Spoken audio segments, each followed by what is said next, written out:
السلام علیکم معزز ناظرین، ہمارے چینل پر واپس خوش آمدید۔ آج ہم ایک ایسے موضوع پر گفتگو کریں گے جو تاریخی طور پر بہت سے لوگوں کو حیران و پریشان کر چکا ہے، کالا جادو اور اس کے اثرات اسلام کی نظر میں۔ لائک، شیئر اور سبسکرائب کریں۔ کالا جادو، جسے سحر بھی کہا جاتا ہے، مافوق الفطرت طاقتوں کا استعمال کر کے نقصان پہنچانے یا واقعات کو جوڑنے کے لیے استعمال کیا جاتا ہے۔ تاریخی طور پر یہ مختلف ثقافتوں اور تہذیبوں میں موجود رہا ہے۔ اسلامی تناظر میں سحر کو واضح طور پر مذمت کی جاتی ہے اور اسے ایک بڑا گناہ سمجھا جاتا ہے۔ قرآن مجید میں کالا جادو کے وجود اور اس کے خطرات کی کئی آیات میں تذکرہ موجود ہے۔ سب سے نمایاں حوالہ سورہ بقرہ آیت 102 میں ہے، جہاں اللہ تعالیٰ ہمیں جادو کے نقصانات کے بارے میں خبردار کرتا ہے اور ہمیں اس کی خطرناکیوں کی یاد دہانی کراتا ہے۔ اور وہ پیچھے پڑ گئے ان باتوں کے جو شیاطین سلیمان کی سلطنت میں پڑا کرتے تھے، اور سلیمان نے کبھی کفر نہیں کیا بلکہ شیطانوں نے کفر کیا، لوگوں کو جادو سکھاتے تھے، اور پیچھے پڑ گئے اس بات کے جو بابل میں 2 فرشتوں ہاروت اور ماروت پر اتارا گیا، اور وہ کسی کو کچھ نہ سکھاتے جب تک کہ نہ کہہ دیتے کہ ہم تو آزمائش ہے، سو کفر میں نہ پڑ۔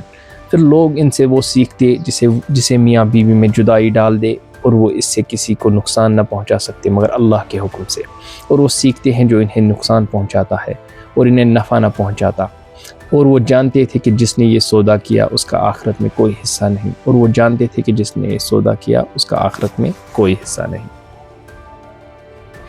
کالا جادو مختلف جسمانی، ذہنی اور روحانی بیماریوں میں ظاہر ہو سکتا ہے۔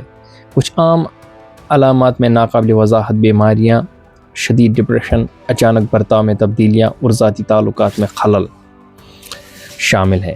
تاہم یہ یاد رکھنا ضروری ہے کہ ہر بدبختی کا سبب کالا جادو نہیں ہوتا، اور طبی اور روحانی رہنمائی تلاش کرنا ضروری ہے۔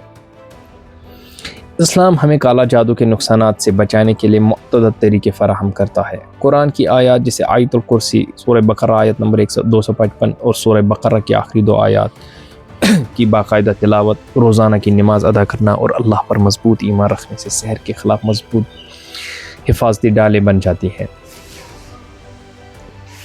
اللہ، اس کے سوا کوئی معبود نہیں جو زندہ اور سب کو سنبھالنے والا، اسے اونگ اور نیند نہیں پکڑتی، جو کچھ آسمانوں میں ہے اور جو کچھ زمین میں ہے سب اسی کا ہے۔ کون ہے جو اس کے پاس کی اجازت کے بغیر سفارش کر سکے؟ وہ جانتا ہے جو اس کے سامنے ہے اور جو ان کے پیچھے ہے، اور اس کے علم میں سے کسی چیز کا احاطہ نہیں کر سکتے مگر جو وہ چاہے۔ اس کی کرسی آسمانوں اور زمین پر محیط ہے، اور ان کی حفاظت اسے تھکاتی نہیں، اور وہ سب سے بلند اور بڑا ہے۔ کالا جادو ایک سنگین مسئلہ ہے جسے ہلکا نہیں لیا جانا چاہیے۔ مسلمانوں کے طور پر ہمارا فرض ہے کہ ہم اسلامی تعلیمات پر عمل کریں اور ایمان اور دعا کے ذریعے حفاظت حاصل کریں۔ دیکھنے کا شکریہ۔ اگر آپ کو یہ ویڈیو معلوماتی لگی تو براہ کرم لائک، شیئر اور سبسکرائب ضرور کریں۔ اگلی بار تک اللہ کی حفاظت میں رہیں۔ السلام علیکم ورحمۃ اللہ وبرکاتہ۔